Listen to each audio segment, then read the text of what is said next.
You're listening to Simply the Best Sports Take, the best podcast breaking down the best stuff in sports with host Sean Bingham. His takes are so good, he dropped the mic, but then you wouldn't be able to hear him, and that would suck. Welcome into STB Sports Take, Simply the Best Sports Podcast. I am your host, Sean Bingham. Thank you for being here. We are on YouTube, Spotify, Apple Podcasts, Google Podcasts, Anchor Podcasts. Everywhere you get your podcasts, we are there. Please hit that subscribe button, whatever platform you are on. It is a great, fine Monday morning here in Utah. It's actually really cold outside. Snowed like crazy yesterday, yes, in October. This weekend, I had a great weekend. I went down to the Grand Canyon and did the rim to rim. It was a 30, I actually did a little bit different than rim to rim, but we ended up doing 34 miles in one day. So my legs were a little sore yesterday, feeling better today. But it was a great weekend of sports. Lots of stuff going on. Today's topic is the changing of the guard, okay? Lots of stuff going on in the NFL and the NBA where we're seeing a changing of the guard, a very significant one. Before I get into that, though, I have to mention that the BYU Cougars lost big time to Liberty. Give me liberty or give me death, and Liberty gave the BYU Cougars death. So that was embarrassing. You're going to have to see some changes take place with the Cougars because I don't know what's gone on in the last few weeks, but the Cougars went from being ranked and thinking like we had this shot at potentially, I keep saying we because I am a BYU fan. I can't help it. That just comes out. And I went to BYU. I'm a BYU grad, for those that didn't know. But, BYU goes from thinking they have a chance at like some, major bowl game, potentially like squeaking into the playoffs, I guess no one really ever thought that. But thinking they had a chance for, a 10-2 type of season, getting a big bowl game and heading into the Big 12 with like all this firepower and like momentum. And now 500, losing to Liberty, getting crushed by Liberty, just completely unranked, irrelevant, probably will not be ranked the rest of the year. So something's got to change there with BYU. Okay, next thing got to mention before we get into the changing of the guard. Bryce Harper homered yesterday in the bottom of the eighth, and the Phillies were down 3-2, and bottom of the eighth, and Harper blasts a 2-run home run to put the Phillies up 4-3 and send them to the World Series. That was the game clinching. It was game 5. It was 3-1, and they win the series 4-1. But he was just like, it was the greatest hit of his life. It was pretty amazing. So Phillies in the World Series. Now I'm cheering for the guy. I'm a big Nationals fan. I actually went to the game, all 3 home games when the Nationals were in the World Series a couple years back. And as you remember, that World Series, they lost the home team lost every game in that World Series. All 7 games were lost by the home team. So luckily for the Nationals, they didn't have home field advantage because it was home field disadvantage. So they win the series 4-3. But anyway, that was the first year after Bryce Harper left. And, I wanted him to stay a National. I'm a big Nationals fan. I really liked him. He was, of course, everyone's favorite player. Strasburg and Harper were like the guys. And because, we got them out of the draft and they were like these superstars, one at hitting, one at pitching. It was like the perfect, oh my gosh, look what we did, And so it was really a bummer when he left. So quick story, I'm down in Lake Powell. This is like, 3-4 months ago. And I meet this guy from Vegas, baseball player, played in the Nationals farm league system. And so I mentioned, I'm a big Nationals fan. And we start talking baseball. And I mentioned how, it's kind of sweet redemption or sweet, I don't know what you call it, revenge, I guess. The Nationals were able to, Nationals were able to win a World Series right after Bryce Harper left. Excuse me. So he kind of asked me a couple questions, lets me keep going on why I think that. And, luckily I didn't say anything like I don't like Bryce Harper because he's making big money, winning MVPs. He's the man, but the Phillies haven't been that great, and the Nationals won a World Series right when he left. And anyway, before it gets too far into it, this other guy who's his friend stops and goes, that's his brother. Turns out I was talking to Bryce Harper's brother, telling him how sweet it was that after Bryce Harper left the Nationals won the World Series. So that was a funny story. We became friends, though. Really cool guy. He wasn't offended because luckily I didn't say anything too crazy, but, now we're going to see Bryce Harper get his, hopefully. The Astros are going to be tough to beat. The Astros look good. Nobody likes the Astros. Outside of Houston, does anybody like the Houston Astros? Outside of the city of Houston? I don't think anybody does. So Phillies will be, the rooting favorite The Vegas favorite will probably be the Astros. In fact, let's look. I don't really know. And I might... Well, let's see. Let me just see if I can look this up real quick. Give me 30 seconds. If I can't get to it in 30 seconds, we'll move on to the other stuff. But we're going futures, odds, MLB, World Series, boom, boom, boom. Here we are. All right. The betting favorite is the... Let's see. Yeah, so the Astros are the favorite. Yep. Astros are the favorite by quite a bit. So Astros are the betting favorite across. I'm looking at all the sports books here. It looks like they've all got them. DraftKings, Caesars, FanDuel, MGM. Looks like they've all got the Astros as the favorite. So we'll see who actually wins it. I'm going to be rooting for the Phillies. I'm really excited for it. But okay, now on to the changing of the guard. Had to mention BYU just laying an egg, and they've got to change things up. And I had to mention Bryce Harper and that funny story and the fact that the Phillies are now in the World Series. Changing of the guard. The changing of the guard is this. The Lakers absolutely suck, and the Buccaneers kind of suck. The Packers kind of suck. And who are the stars of those teams? Well, Tom Brady of the Buccaneers, Aaron Rodgers of the Packers, and, of course, LeBron James of the Lakers. All of them are still playing. All of them we kind of claim as fan base and as media and them as players. We kind of claim that they're in their prime, but the results show otherwise. Tom Brady and the Buccaneers, I love Tom Brady. They lost to the lowly Panthers. They were 10.5-point favorites in that game yesterday against the Carolina Panthers. Baker Mayfield's out. They just traded Christian McCaffrey. They're literally tanking. Like, they're just trading away everything to start fresh next year, and they beat the Buccaneers 21-3. Tom Brady and the Buccaneers scored 3 points. They're one of the lowest scoring offenses in the NFL. The other person I need to mention, which I mentioned last week, is Russell Wilson. We're seeing a massive changing of the guard. Even Kevin Durant in the NBA. Like, we're seeing like these mega superstars. We claim they're in their prime. Their contracts say they're in their prime.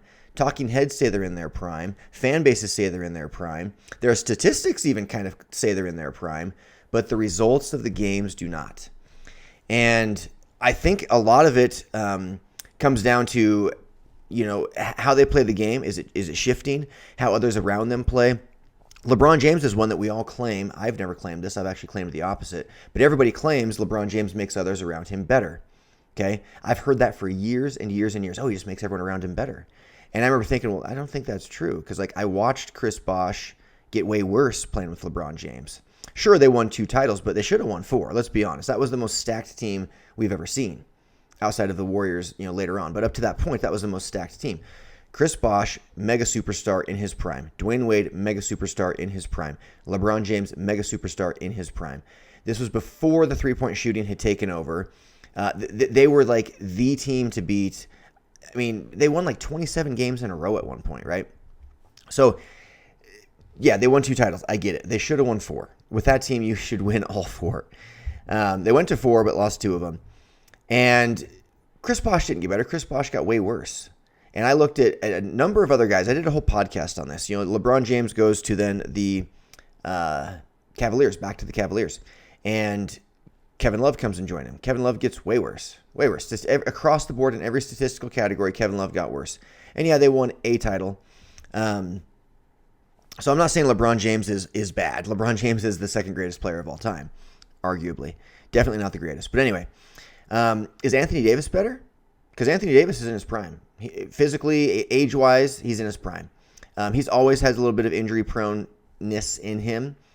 He's not averaged double-digit rebounds since he got to Los Angeles. His lowest for his career before that was 12 a game. So what LeBron does is he pulls big men away from the hoop. Anthony Davis is the lowest. He has the lowest field goal percentage on jump shots in the NBA. Why is he taking them? Because LeBron dictates it.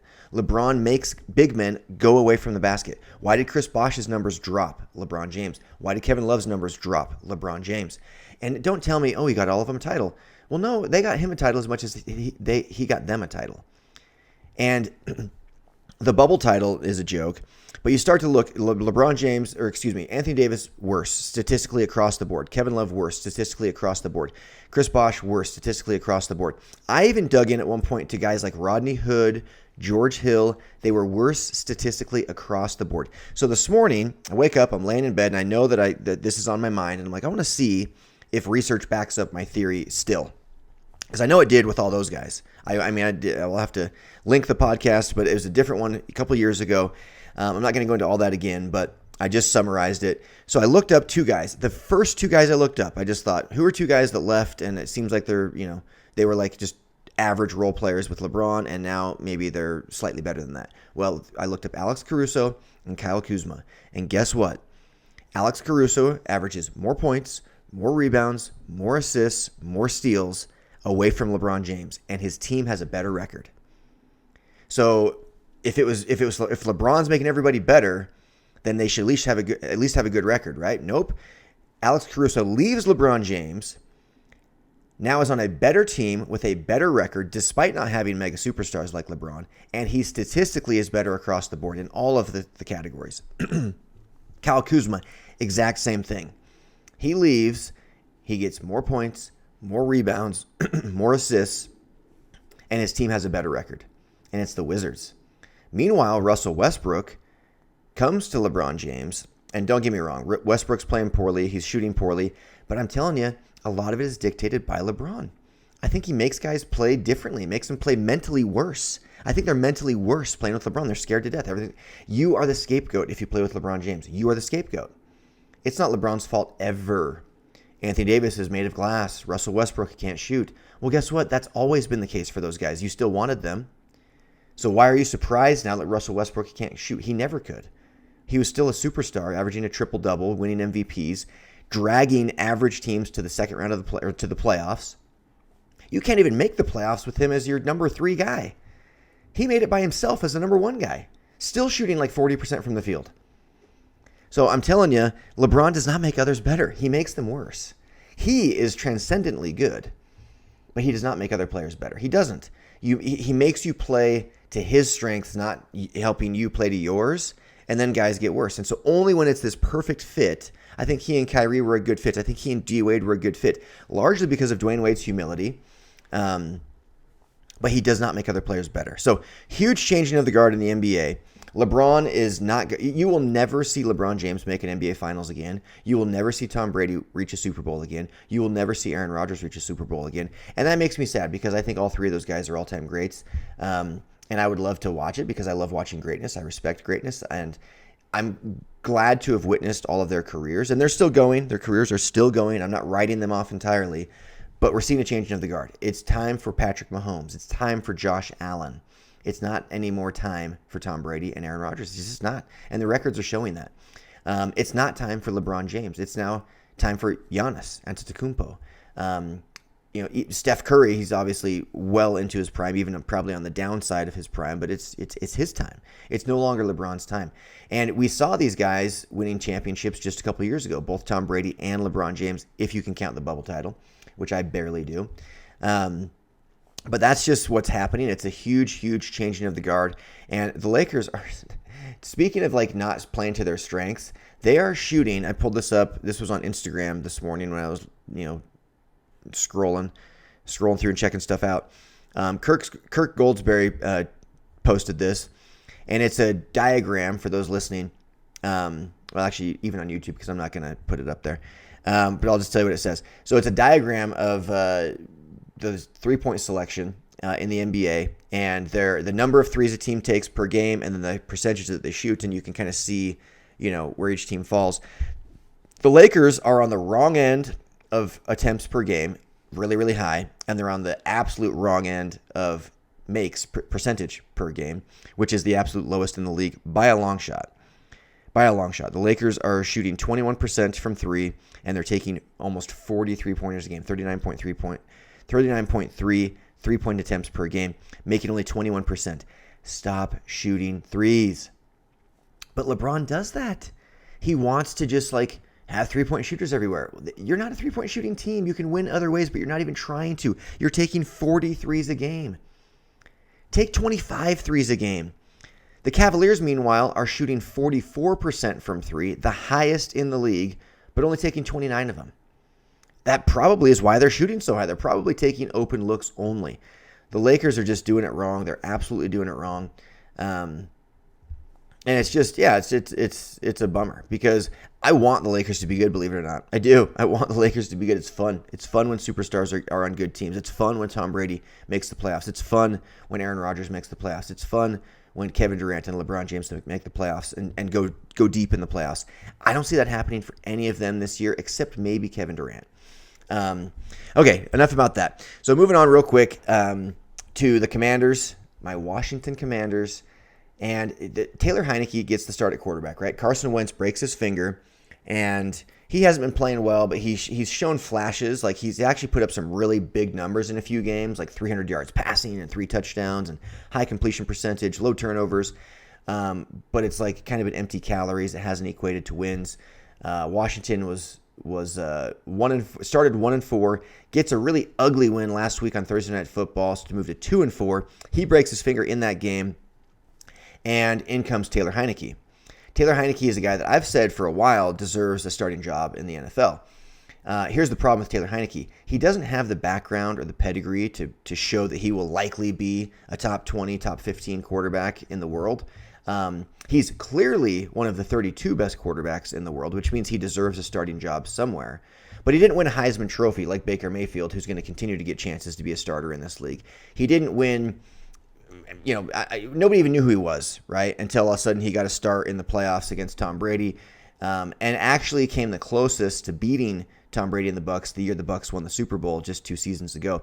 Taylor Heineke gave them the biggest run for their money. They kind of steamrolled after that in the playoffs. But Taylor Heineke is a guy that everybody was like, oh, wow, maybe that guy's not bad, right? Well, he gets the start last year, and Commanders are average. But here he comes this year. And immediately when he comes in, what happens? The Redskins, I can't say that. The Commanders win the game. They beat the Packers. They beat Aaron Rodgers. Taylor Heineke beat Aaron Rodgers and the Packers. And they looked pretty good. So he's just in a tricky spot where he's likely not going to ever be a top 15 quarterback in the world. I don't think there's a level of practice or dedication or work that he could put in to put him in a position of being like Josh Allen or Patrick Mahomes or any number of, even Lamar Jackson, guys like that who I consider to be like upper echelon Joe Burrow type guys. I don't think I could see Taylor Heineke ever getting to that level, but he is a guy that teams rally around. Players really like him, and he's gritty. He makes pretty good decisions. And he is talented. He's obviously very talented. But I'm telling you, it's just he's in a tough position because he might be a career backup, because so many guys, they get these chances to be starters when they don't probably deserve it. Like, does Baker Mayfield really deserve to continue to be a starter? Like, what is he doing that we think is so good? Not much. Carson Wentz is another guy on my own team. I don't know. But even I'm guilty of thinking but we saw how good Carson Wentz was that one year, with Philadelphia when he was like an MVP candidate, and then he got hurt, and they ended up winning the Super Bowl with Nick Foles. But Carson Wentz was so good that year, and so we all just kind of think, well, maybe that's still in there somewhere. Maybe it's still in there. And Heineke's never had a season like that, and the one chance he got last year, he obviously didn't do that. So I don't know what's going to happen there, but I'm happy the Commanders are at 3-4. I want to see Chase Young get back out there. I think it should be pretty soon. I'm thinking like within the next 2-3 weeks, we'll see Chase Young back out on the field. And I think the Commanders actually have a shot to squeak into the playoffs if they can kind of keep this momentum going. Like, yesterday was a good game. Like, I was excited as a Commanders fan. I was like, wow, we just beat the Packers. Like, Aaron Rodgers and the Packers, which I know I just said they're not that great anymore, but they're still the Packers. It's still Aaron Rodgers. It's a big mental win too. So, all right, I think that's all I had for today. So big stuff going on. We got the World Series starting. NFL's in full swing. I just love this time of year. Fall is the absolute best. Like, I saw a thing the other day. It was like the sports equinox where there was like NHL was happening and MLS and of course MLB, NBA, college football, NFL. Like, it's all in full swing. So happy to be here. Thank you guys for supporting the podcast. Please spread the good word. I am out. Peace. Thanks for hanging with Simply the Best Sports Take. Don't forget to subscribe to this podcast and check out STB Sports Take STBSportsTake.com. Simply the best in sports.